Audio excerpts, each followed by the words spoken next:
maybe there is more. And it got it piqued my interest. It got me thinking, what's going on? And I remember thinking to myself, so we couldn't find almost 2,000 people, maybe even more, from the rubble and from the destruction that happened. But we somehow found the passport of the person flying the plane at the very top of the building, slightly singed. Nat Rich is a personal responsibility coach and the founder of I Am Sound Radio and Academy. After teaching herself and realizing that the lifestyle she was living didn't quite align with the image of herself, she realized something needed to change. And so she now teaches and educates on the topic of growing up and what she calls personal responsibility, among other things. And so she's now here today to talk about personal responsibility and growing up and how it can change one's life. And so with that said, welcome, Nat. Hello, welcome, and thank you for having me. It's quite nice to be here chatting to you today. I'm sure there's plenty of people who don't know who you are, so I would love for you to introduce yourself. Yeah, no problem. I'm in a very good position in the sense of lots of people don't know who I am, and I love it. Very quiet life. No, I am, yes, I'm Nat Rich, a personal responsibility coach, and also the founder of I Am Sound, a radio station. It's a dance and wellness music radio station. And yeah, I am here being interviewed by your lovely self.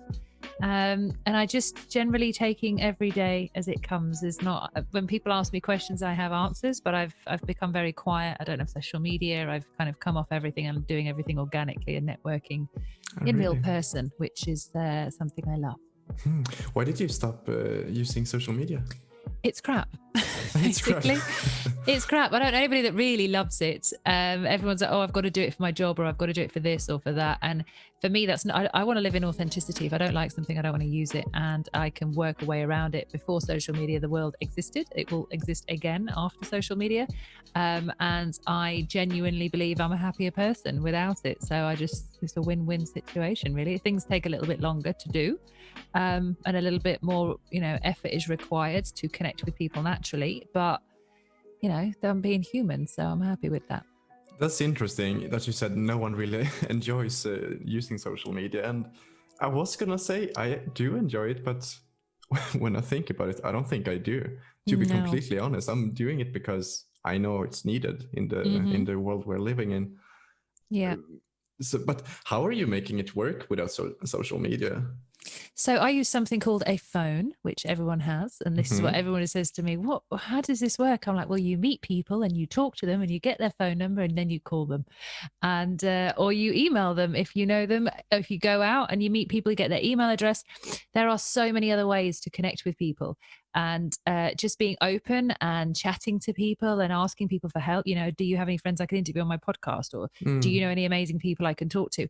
People have people, around them all the time. So I'm just networking like we originally decided to network, with the use of a phone as well, because now I get to video chat people. And I'm just reaching out. There's nothing that crazy about it, but it seems to be, we've all been trained to think that we must have the latest item, or we must have social media, or we must have, whatever they're offering to us. And I'm fed up of that. So my answer is no, I don't want what you're offering. I'm going to, align with what I truly feel I want based on whether I actually make a decision whether I want it or not. And rather than you forcing something down me or making it look really pretty, because I'm a marketing sucker. If there's anything that looks really pretty, I'm like, oh, this looks good. I don't really need it, but if it looks great, and I know that that's my personality. So I was a nightmare on places like Instagram and Facebook, and I just don't want that in my life. I want to live as a human, not as a robot. Right. Yeah, that's interesting. I've never ever heard of anyone not using social media when they run a business themselves, apart from like 60-year-olds who just don't want to. I know. I'm trying to start a revolution. I'm trying to say no as often as I can, so other people pick it up and go, yeah, this actually sounds like a good word too. Let's go and use it in our own lives. Because it's just, there's so many people out there that, when I talk to them, they're like, I wish I didn't have to use it. I'm like, I used to say that very same thing. I need it for work. Really, you don't. You can go out there and ask friends for contacts, ask people for contacts, find contacts. If you really need to have any form of social media, use a LinkedIn at maximum. because that's a working environment, and it's, it's a work thing. I've got LinkedIn. I use it like a CV sometimes, or like a phone book if I need it. But other than that, I'm not on Facebook, Twitter, TikTok, Snapchat, Instagram. I just don't want to be there. That's impressive. I'm impressed. Thank you. But jumping from one thing to another, like I mentioned in the little introduction of mine, you talk a lot about personal responsibility and the such. To you, because I have my definition of personal responsibility, but what is personal responsibility to you? It's a great question. Taking personal responsibility for whatever shows up in your life and taking responsible action when it does. So, if something shows up for you and it feels uncomfortable, we can ignore it, we could push it away, we can avoid it in some way, but we're only booking in, if it's something uncomfortable, we're booking in that uncomfortable feeling for later on in the week, because we're not willing to feel it now, but it will come back. So for me, it's about taking whatever that brings in the moment and dealing with it there and then. And if you can take responsibility for that situation that you're in, then you can move past it. But if you don't, and you're, drinking or sniffing or shopping or sleeping your way through your feelings, you're not growing into something more within yourself. You're avoiding life. And I want to live it, not avoid it. Why do you think? Because obviously you know a lot about the subject, but I feel like a lot of people push away these emotions, like you said, and they basically procrastinate. And no, I'll do it later. I'll do it in an hour. I know, I definitely do this. Yeah, we all do. It's it's not easy. Yeah. But why do you think that people do it? Because I believe that it has a lot to do with just avoiding negative emotions, and like, because that you eventually will have to do this thing that you need to do, but if you can push it another hour, another day, another week, then you will most likely do it, because it doesn't bring any fun. But what do you think that is? So feelings, we were never taught how to handle our feelings. We were never even taught about emotions or feelings or what to do when life goes wrong. Nobody ever taught us how to handle this situation. We were all learning and kind of understanding it as we go. And if it becomes too much for you to emotionally handle and it feels too uncomfortable, the natural thing is you want to pull away from that. The natural thing is you want to get away from your feelings. So we drink more, we take more drugs, we sniff more, we sleep with more people, we shop more, whatever it is that we do, whether it's jumping on Facebook, Instagram, TikTok, Twitter, Snapchat, whatever, we'll use the easiest thing around us to avoid that feeling because it's easier. But that doesn't solve the problem. That pushes the problem down the line. Like I said, it's actually pushing it into next week or the next hour. But if you imagine, and which I use with my clients, like Lego bricks, if you imagine, I've got it here, just so you can see, even though those on the video can't. I saw a video of that, yeah. Yeah, exactly. So this basically, Lego bricks, every single one of these bricks, imagine that is something you've avoided, or it's something in your life that makes you feel uncomfortable. If you don't deal with it then, you're moving it across in somewhere in your body, and it's sitting there and it's waiting for you to deal with it. It's going to not disappear. It's just going to be there. The more you do that, the more blocks you have in your body somewhere. They're just piling up. And these feelings that you're not feeling are just piling up and getting bigger and bigger and bigger and bigger and bigger. And then you'll have either some kind of major breakdown, some kind of massive outrage, some real fundamental thing will happen in your life that will shake you to your core and make you realize that you're avoiding everything that has been trying to reach out to you. And it's easy for us to push that away because that's what we've been taught to do. If we were actually taught to sit in that feeling and to understand that feelings have a beginning, a middle, and an end, and that once you start feeling it, it becomes extremely uncomfortable, but then there's another side to it. That is a process of life, and is a spiritual saying that's called like, this too shall pass. Whatever you're going through will actually end in some way, whether that's a good thing or a bad thing, but it's a cycle. Everything in life changes, and we were never taught that. So that's why we avoid it, because nobody wants to feel uncomfortable. If you have a choice to feel great or uncomfortable, or temporarily ecstatic or uncomfortable, you're going to most likely choose what it is to feel better. And I realized this a long time ago. And I watched a video by a lady called Teal Swan, who I think is fantastic in some of her work. And she talks about feeling your feelings and how you truly, still got a great video on YouTube if anyone wants to go and watch it. And it's how to feel your feelings and to actually go into the feeling rather than try and get away from the feeling. And if you're willing to go into that feeling, you'll realize that it's not as long as you think it is. It's a lot shorter, and it's, it can be over very quickly. But once it's over, the feeling of actually feeling your feelings is like a little dopamine hit in itself. It's just like the like on Instagram. You can get through the other side of that feeling and you think, oh my God, wow, I've just got through a really hard emotion. And it dawned on me some time ago that when we have something go wrong in our life, we end up crying, whether it's we get dumped, whether it's we have to break up with someone, whether someone dies, whether something feels awkward, whatever it is, we can cry. And we can cry in different degrees. We can cry very lightly. It can be like a little tear, or we can bawl our eyes out and feel vulnerable and feel horrible. But at the end of the day, and at the end of every single tragedy or event in our life, all we do is cry. So I sat there one day and I thought, wow, am I scared of crying? Because the end result of whatever it is I'm going through right now, although it's painful, the very basics of it and the end result of it is a cry. And I'm thinking, am I crying? Am I scared of water? Because that's essentially what this is. And I thought, well, I'm made of water, and these tears are like little Lego blocks. And if we release them when we cry and we allow them to flush out of us, we're not storing them in our body. So this cycle of tears is letting out the emotion and letting out these little Lego blocks of pain. And oh, sorry, that's my phone ringing. I'll just put it on silent. But basically, that's one of the most important things, is that we have to actually realize and go through that we've got this block and we've got these blocks, and we need to basically move past them when we get the opportunity to do so. It's really interesting that how you said, am I scared of crying? Because I mean, I think a lot of people are. That's okay. Yeah, that's completely okay. That's all it is. And but because personally, I don't know why are we scared of what you said, of crying? When, like you also say, it's just water, it's just an emotion, and it will eventually pass, and it will feel a lot better afterwards. And it's out of habit.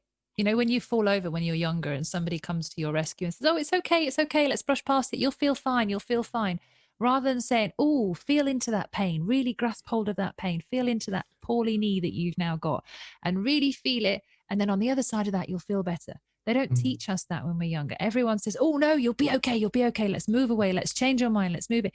So we've been trained and conditioned to move past this feeling and to find something else or something to distract it.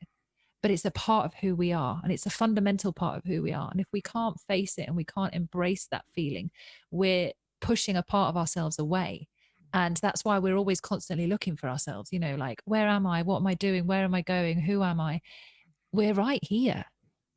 And if you close your eyes, tears or no tears, if you close your eyes and you breathe in, you're safe, you're inside, you're there, you're home. That's where your home is. Your home is not where you put the key in the door. It's not where you get your mail delivered to, or where Amazon turns up to.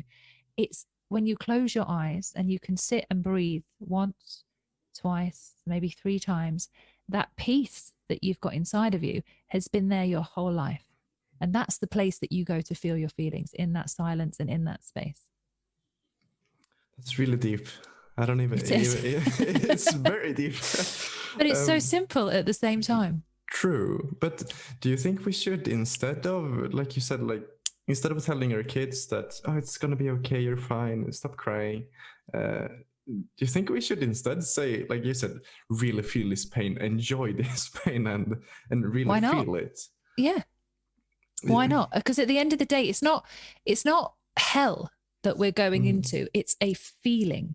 It can feel like hell, but it is just a feeling. And if, I've been around kids before and they've fallen down, and instead of me going, oh, no, you'll be okay, I've gone, oh, does that hurt? And they're like, yeah. And I'm like, okay, why does it hurt? And they're like, because it's my knee. I'm like, okay, what about your knee? And I've talked them through it.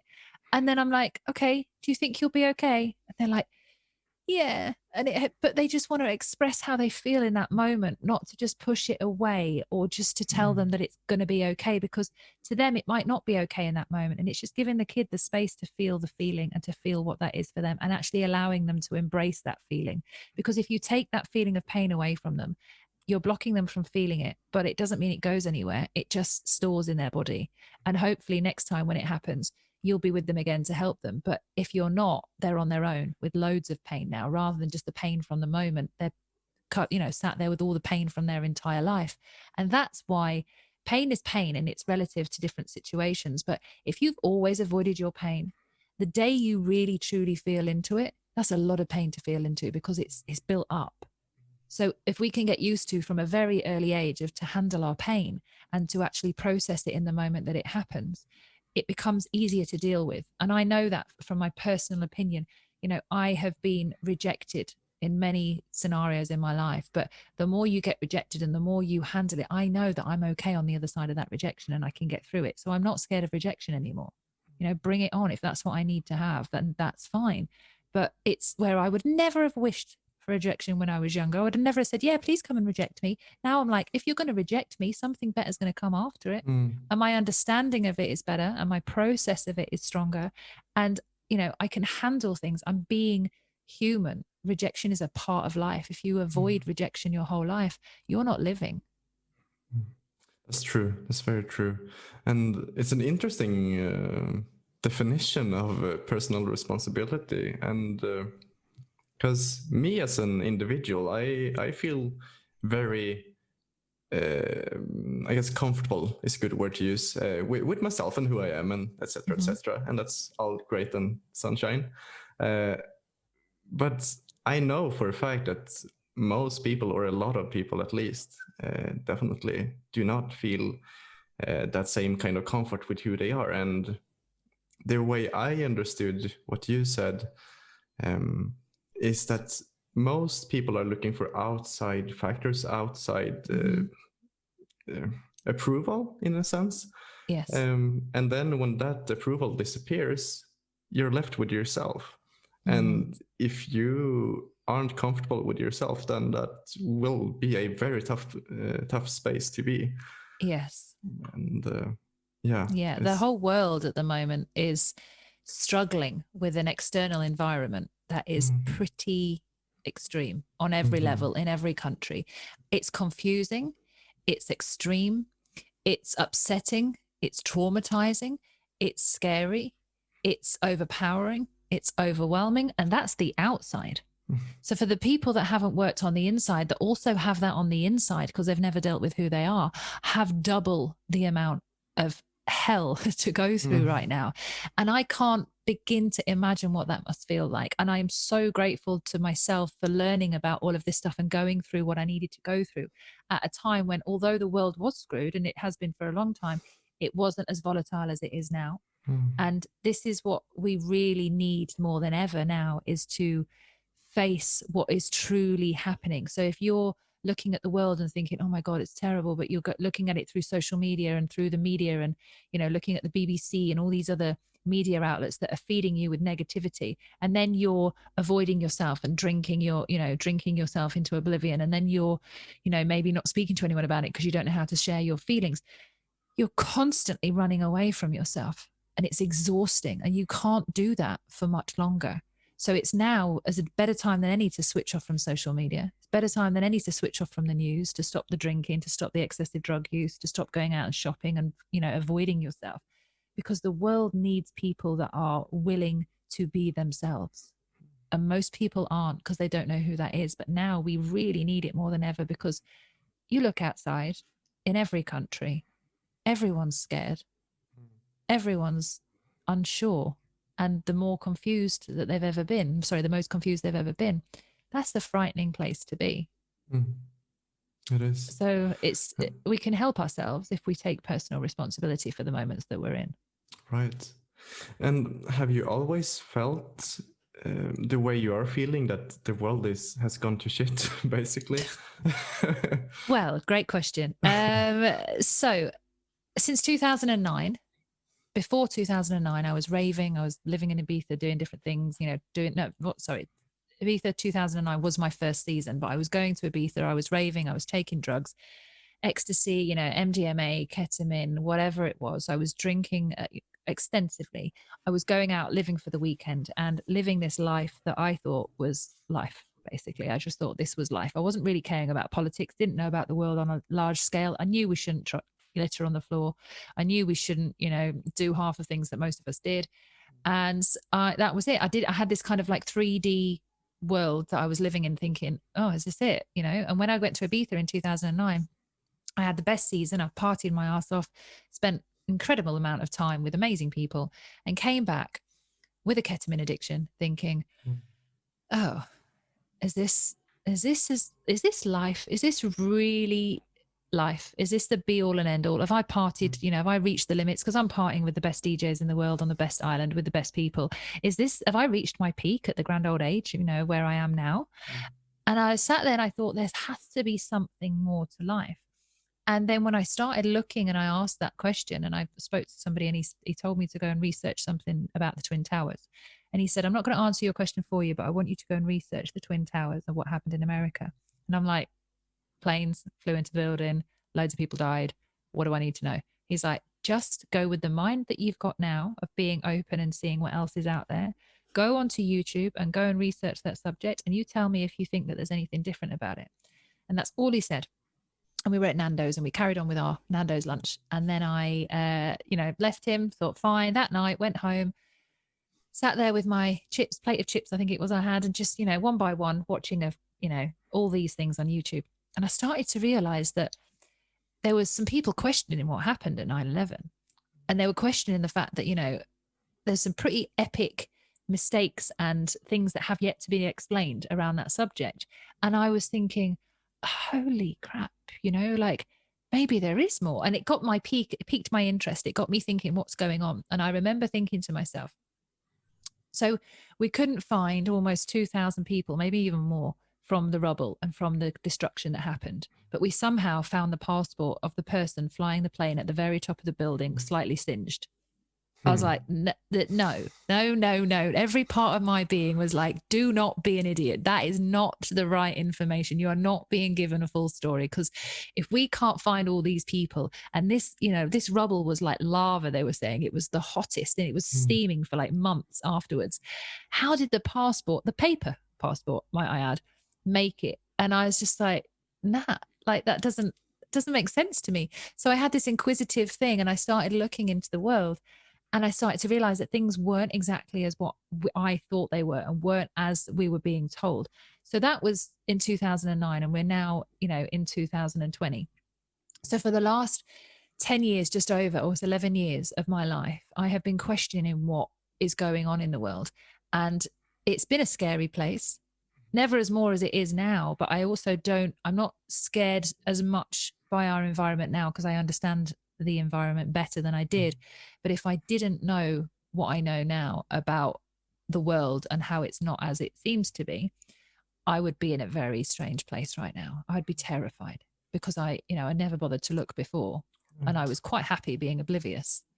Now I know, I'm like, okay, now we need to take some responsibility, because this shit needs to change. What's going on in the world right now needs to change. It needs your attention, and it needs your awareness. And while you're drinking, and while you're sniffing, and while you're doing whatever you're doing that helps you avoid your feelings, your eyes aren't on the most important subject that we've ever had. Have you looked, out of personal curiosity, have you looked further into the 9/11 thing? Yeah, I've been all the way down that rabbit hole and back again, and down every other rabbit hole. Yes. Can I hear a bit about it? Yeah. It's very questionable. I myself watched a video done by the BBC, which was an interview given by someone on the BBC, and they were talking about Tower 7, which was the third building sat next to the two Twin Towers, that it had gone down and it had joined the rubble on the ground. But unfortunately, as they were talking about that, the building was still stood up behind them, next to where the Twin Towers were. So the building was still erect, but they're giving an interview about how that building had fallen to the ground. And it's like, no, it's not. It's behind you. So why is the BBC giving an interview about a building falling to the ground before it actually happened? That's a question that needs answering, and no one has the answer for that yet. Of course. There's a lot of information out there. There's people out there with the most brilliant minds and incredible careers, with an amazing, brand out there, who are willing to risk everything for the sake of truth and are saying, this does not make sense. We have studied this inside out. We do not understand why these buildings collapsed in the way that they did. And we don't understand, and we will keep asking questions until we get answers. And that's a natural, inquisitive human thing to do. But when people question what happened that day, if you don't understand all the questions and that how many questions are unanswered, you call someone a conspiracy theorist. And that's an adult form of bullying, where you're shutting someone down for another opinion that they've got and for asking questions, because not everything is a conspiracy theory. Some of it's just really good questions that have not been answered. So, there's a rabbit hole in everywhere you look, but you have to have discernment, and you have to have a level of truth within yourself and a level of intuition and understanding to be able to take on information and put it through a filter of, does this feel right? Should I ask questions? Do I need to ask questions? What else do I feel about this? It's not like, what am I being shown? It's, what do I feel about this? Because when you have that discernment, you are in control of how you process information. But if you don't have discernment and you can't take that information logically or in a way that feels true to you, you're distracted from what's known as the truth. And that's usually what happens is when you are drinking and you're doing drugs and you're, mindlessly looking on Facebook or Instagram, you get lost in other people's opinions and other people's events, rather than actually going, hey, I was there, I actually saw this and it doesn't feel right, or this needs more questioning. Right. And I'm sure any person listening to this would probably call you a conspiracy theorist. Yep. I have the feeling. You said calling someone a conspiracy theorist is a grown-up form of bullying. So I assume you would not call yourself a conspiracy theorist? I ask a lot of questions and I want a lot of answers to those questions. That's just me on my human journey. If you want to call me a conspiracy theorist because I am interested in finding out information that's been largely hidden from us and also manipulated, then you can call me what you want. I don't mind. If somebody wants to call me a conspiracy theorist, which has happened many a time, I'm like, fine. If that makes you feel comfortable to shut me down because you don't like what I'm talking about and it makes you feel uncomfortable, or you think you're better than me because you call yourself not a conspiracy theorist, then you can carry on with that thought. I'm not even going to interrupt you. No. I'll let you think what you want to think. But it's because I'm happy with who I am, and I'm still going to ask questions, and I'm not going to stop asking questions because my whole life has changed and grown and got better because I ask myself fundamental questions. And I do that on a regular basis. Yeah, I like that. I respect that. Definitely. And but continuing down this rabbit hole, I find it super interesting. What do you think personally happened around the event of 9/11? Do you have any own thoughts? I don't know. I know that it was very questionable. Some of the events that happened before 9/11 were even more questionable, about how much debt the country was in that was announced the very night before 9/11. The Pentagon announced that a large amount of money was missing, trillions, like in a black budget that nobody really understood what was going on. And then, the day after that information was released, nobody asked any more questions around it, because we were all talking about 9/11. No one really, well, someone really knows, somebody obviously really knows, but whether we get to find out or not, I don't know.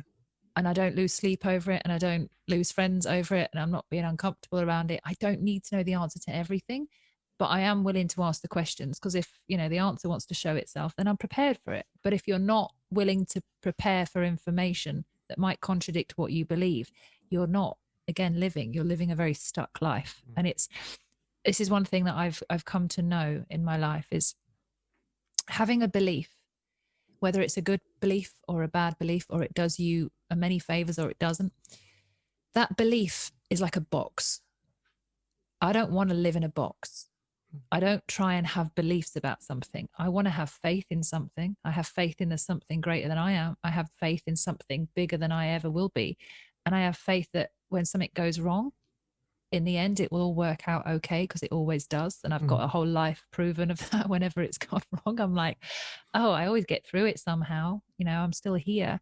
And my faith is bigger than my belief. And my beliefs, I try not to have them, because a belief is a construct. And, some people would believe that there's only men and women in this world. But if you look at the LGBTQ community and you try and argue with them, you'll find out that there's not just men and women in this world. And that's a big conversation. So beliefs are boxes, and I don't want to live in one.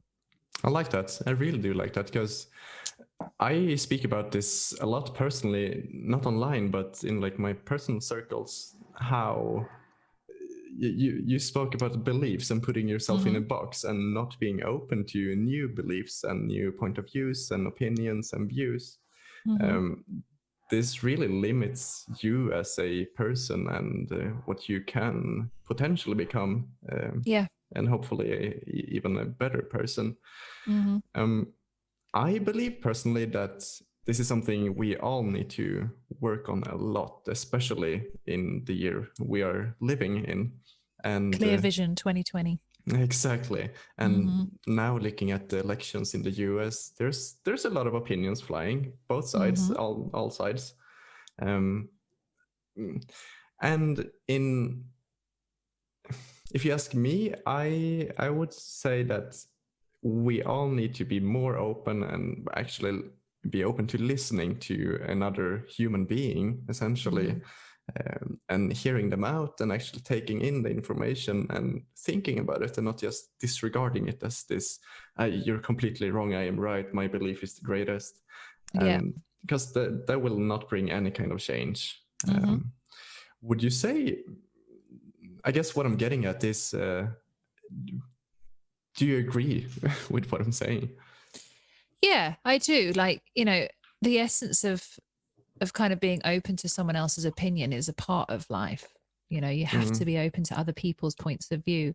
And this is why people argue about politics. They, I want to do red, you want to do blue. We both want to do something different. But the construct that we've created, this system that we've created, only makes space for one. So someone has to be the winner. It's, the choices aren't always the problem. Sometimes it's the construct that the choices are in. Sometimes it's the context. Sometimes it's the system that's been built that blocks us from growth. And you have to ask yourself, whether you vote blue or red or green or, rainbow colors, which would probably be a lot more fun than voting for blue or probably. red. But but again, at the same time, that could be quite confusing as well, voting for all colors. But, however you vote, you have to be aware that there's going to be things in life that you love. There's going to be things in life that you hate. And there's going to be a part that you need to play. And there's going to be some things you need to leave alone. And as long as you can go in with that open-mindedness around a subject, you can get through any red or blue scenario because you're willing to bend and change. And the problem is that we have at the moment, a lot with cancel culture, people aren't willing to bend or change. They want things to be exactly as they want them to be. And if they're not, they want to cancel them, and they won't allow them to contradict their way of thinking or their way of believing. And there's no flow or growth in that. There's a very large amount of people out there at the moment that are terrified of, Trump getting into power again. And that can be a very frightening scenario. But then at the same time, there's people out there that are terrified that if Trump doesn't win. And I look at it and I think to myself, both sides, have their own valid opinions. Both sides have their own reasonings and their own understandings. But what I have seen a lot of, which does scare me, is that there are people now being sent letters in the States who, if they've had their post in their garden that says, hey, I vote for Trump, there's people now receiving notes and letters through their doors en masse that say, you have been brought to our attention as a Trump supporter in our neighborhood. Please make sure you have house insurance and that you are aware that it's, you need to update your policy, because if Trump wins, we will be holding you personally responsible for the worst decision in history. So lock your doors. Oh. Well, that's a direct threat. Is a threat, but it's happened to a lot of people. And this is happening across the board. and people are being violently forced to keep their opinions to themselves or being threatened not to vote. Now that isn't freedom. No. That is control. That makes me very scared of what happens if Trump doesn't win for a lot of those people, you know. And I'm not here to cast a judgment on Trump, whether he's a great guy or not. I don't know him. I've never met him. It's, I just don't know. So to force me to have an opinion on someone I don't know is ridiculous. And if you're going to try and make me hate someone I've never met, I'm questioning you, not Trump. Right. And that's what we've got with the media. That's what we have with the media at the moment, is everyone's trying to make us hate someone. And I'm like, why? Because I know the media talk crap about nearly everything. So why are they now telling me to hate someone I've never met? I'm questioning them. That's really impressive, because at least 99% of anyone you would ask would say that they have a very strong opinion about Trump or Biden or whoever politician you're talking about. Yeah. And I've never met either. Exactly. I don't know. I probably won't. Yeah. Yeah. I haven't even gotten close to any of them. And I do have my opinions about a lot of people, but at the same time, like you say, I like to keep in mind that I haven't met them personally. I haven't had a conversation with them. And well, sure, maybe, I believe at least, you can see some kind of personality or beliefs through their actions as a politician. But still, you can't see them as a human being. You can see them as a politician. You can hate them or dislike them as a politician, but I definitely wouldn't say that you should or can dislike or hate a politician as a human. And that's the thing, that's the bit that worries me the most. If you say you hate someone, or you fundamentally can't stand someone, you've got work to do. It's not about the person that you hate. If you can hold capacity for hate for someone you've never met, you need to work on that. You don't need to blame the person that you're hating. You need to take personal responsibility for that opinion and say, why do I hate someone I've never met? Where does that information come from? And what does this person represent that I'm seeing that I don't like? And then work at it from the inside out. And it's hard to do that. It's hard to take responsibility for things. But I don't know anybody. I don't think I've ever met any person in my entire life that is willing to be the president of the United States and to handle what's going through his mind right now. Because imagine, just for a moment, and this isn't me siding with anyone, this is me saying, just imagine, you wake up, it's 6 o'clock in the morning, you know the whole world has been telling you it hates you. The whole world, on every platform that you go on, you get death threats. You wake up every day with this fear that somebody at any point could come and shoot you because you're waving to the public, the true fans that you've got. That every time you want to go and stand in a stadium, which he does, he goes to stand in a stadium and he fills them out, which there's not an empty seat in any of these stadiums that we're seeing right now. Biden doesn't have this, but if you look at Trump and he goes into a stadium, every seat is a possibility for you to get shot at. And he still stands there and he still goes there and has his say and says whatever he says, whether he says it right or wrong, on whichever way he says it, those people love him, and he comes out of that, but knowing that at any point somebody in that crowd with all those seats could have shot him, like they did with JFK for whatever reason. And that takes a serious pair of balls to be stood up to do every single day. And we're just talking about the environment. We're not talking about that and the job that he's got to do, and the high level of security and stress that that's going to involve, and the high level of attention to detail that will involve, and the draw on your energy. Most people I know can't be asked to get up for a 9 to 5, but will slag off someone like Trump, who's got a work ethic, like, ridiculous work ethic that we've never seen something like that before, that he's constantly on point. And whether I don't agree with some of the things that he said, but I don't need to 100% agree with someone all the time, because I'm human and that's never going to happen.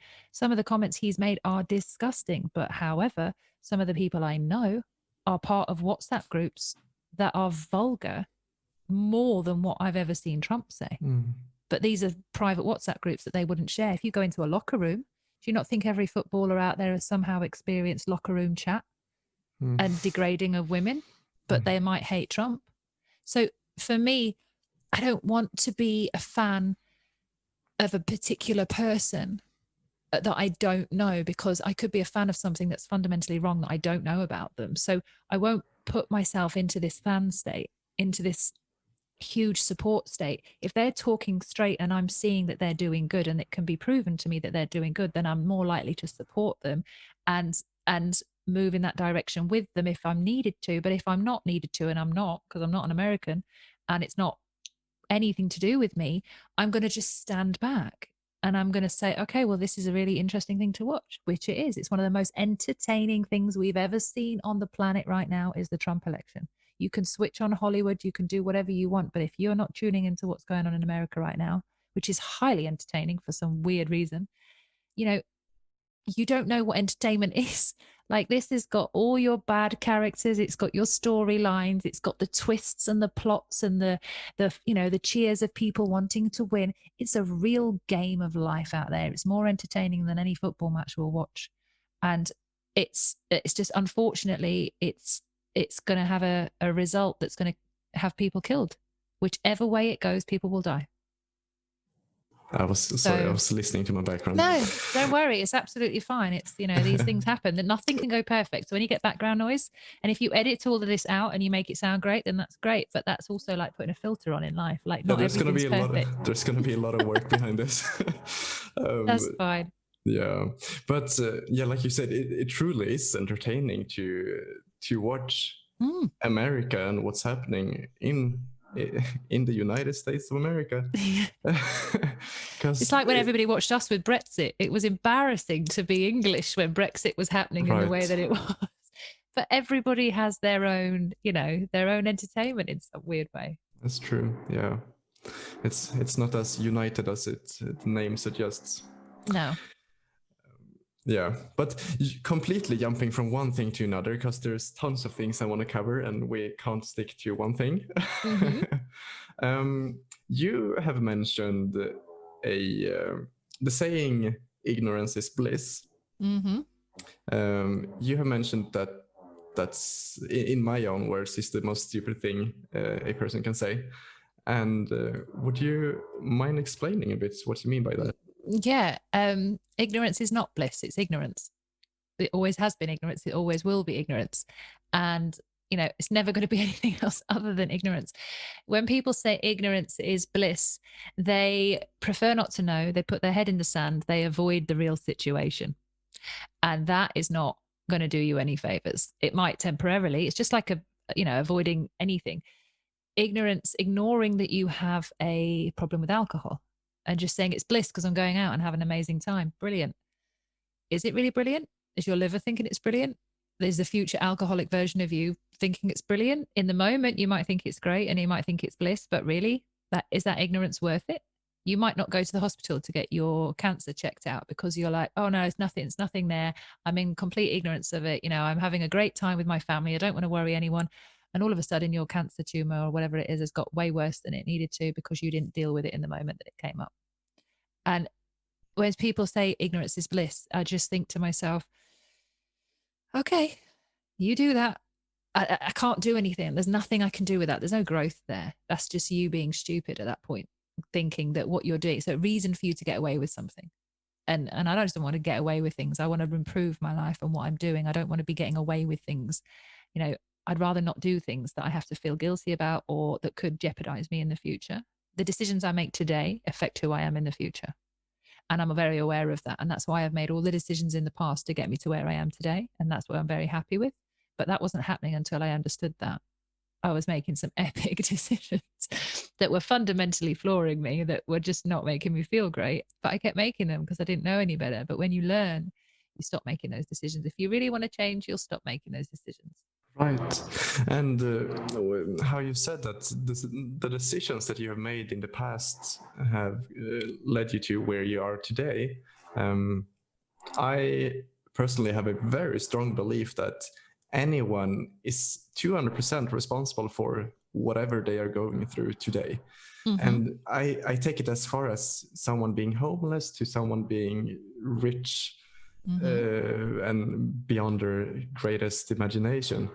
Mm-hmm. And in a previous episode, I talked to someone about a similar topic, and I explained how I'm gonna tell a story. There's a what I assume is a homeless person outside my nearest grocery store, and he begs for money because he obviously wants to have some food himself.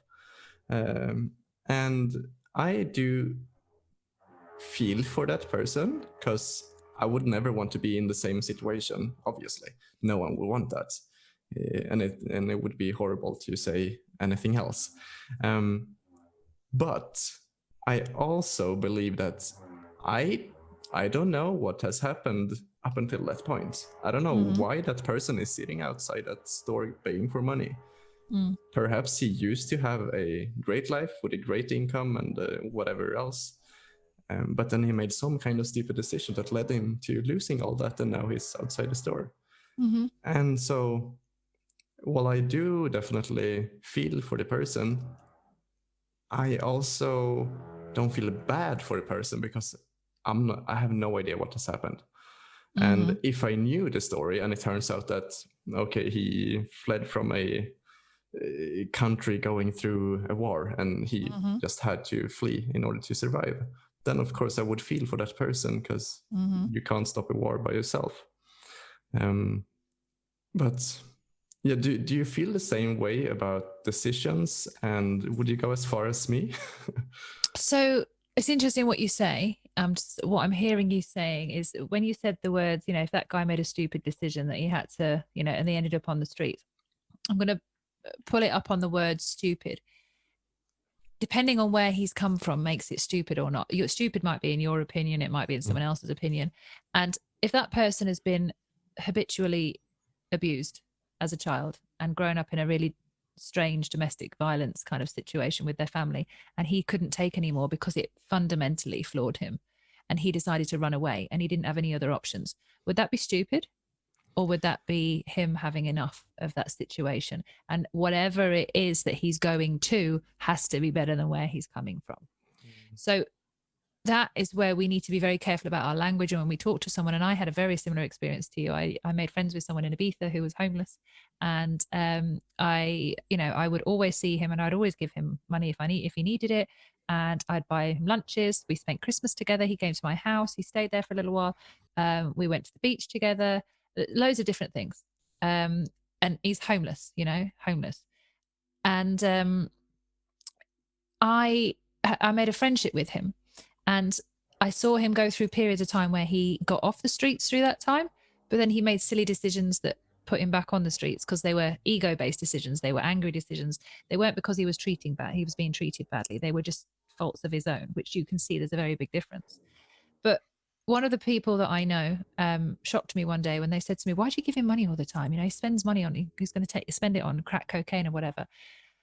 And I turned around to her and I said, you know what? Why did you spend 60 quid or 60 euros on cocaine on Sunday morning when he's spending 10 on crack?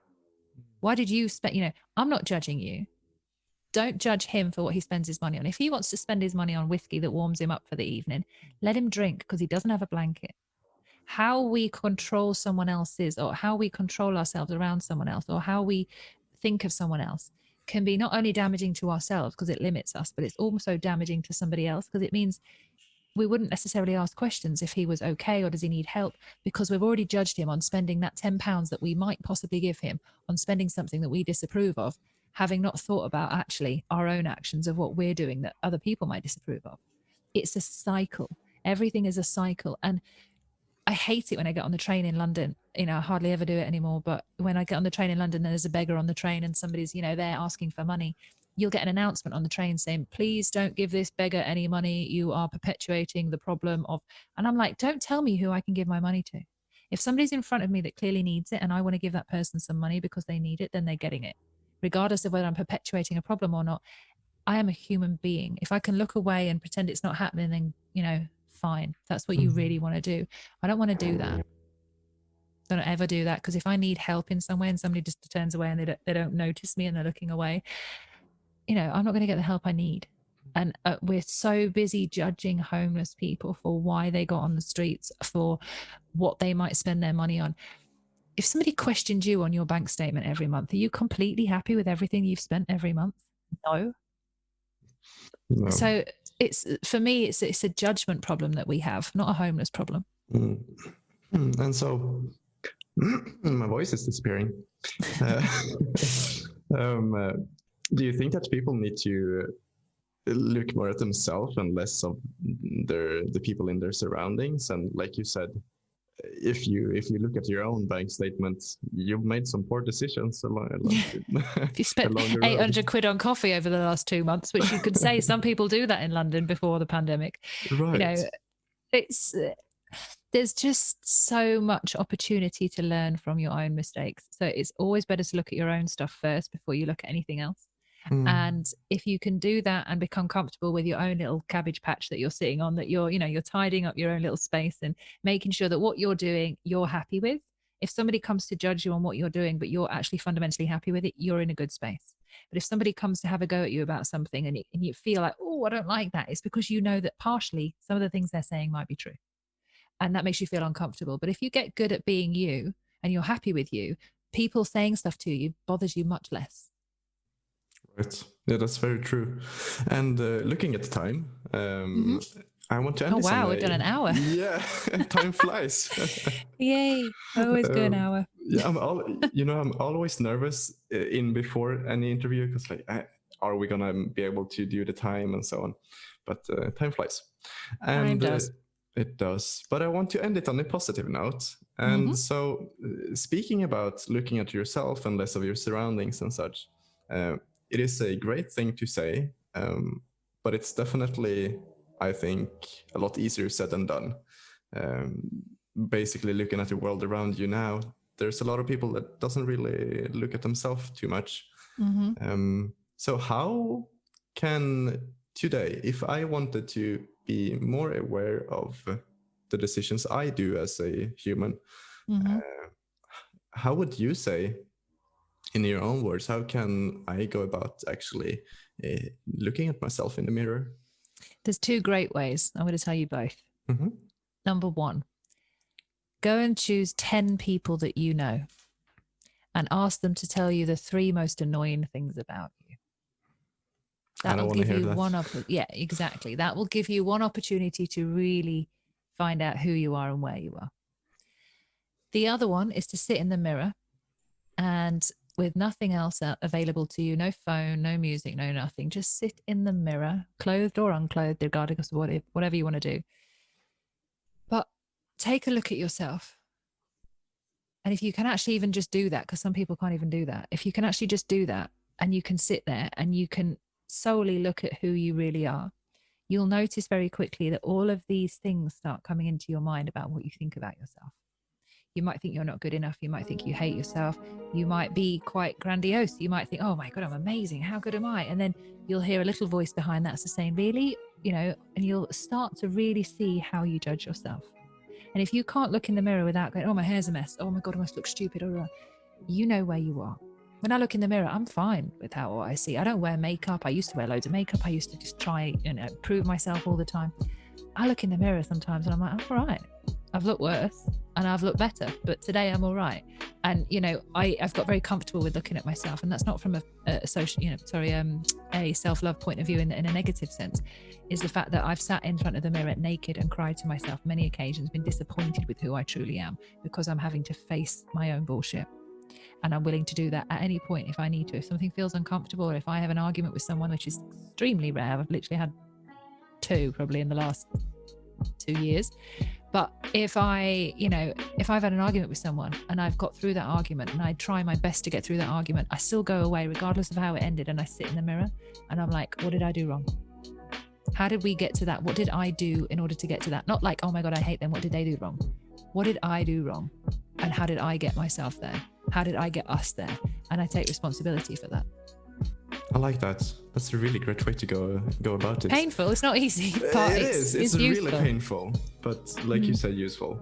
And so with that said, if anyone wants to face their bullshit, where can they find you? They can find me. So I'm not on social media, but you can find me at where'snatat.com. Or if you just type Nat Rich into Google, I dominate the first 3 pages. That's amazing. I've been working on my branding because you have to, because, you know, if you're not on social media, you need to be available in other places. You need to be strong on the old Google. If we didn't have to use Google, that would be great, but we do. So yeah, just type Nat Rich into Google and you will find me. Perfect. And so, yeah, thank you for taking the time and wanting to speak with me and share what you do. No, I appreciate it. Thank you. It was a good interview. I like the questions. And I always end up talking about conspiracies. But it's an interesting subject because it's you know, it's life. We're living in conspiracy year right now. It's crazy. But I'm very grateful of the connection. Thank you so much. And I would love to come back and talk some more if you want.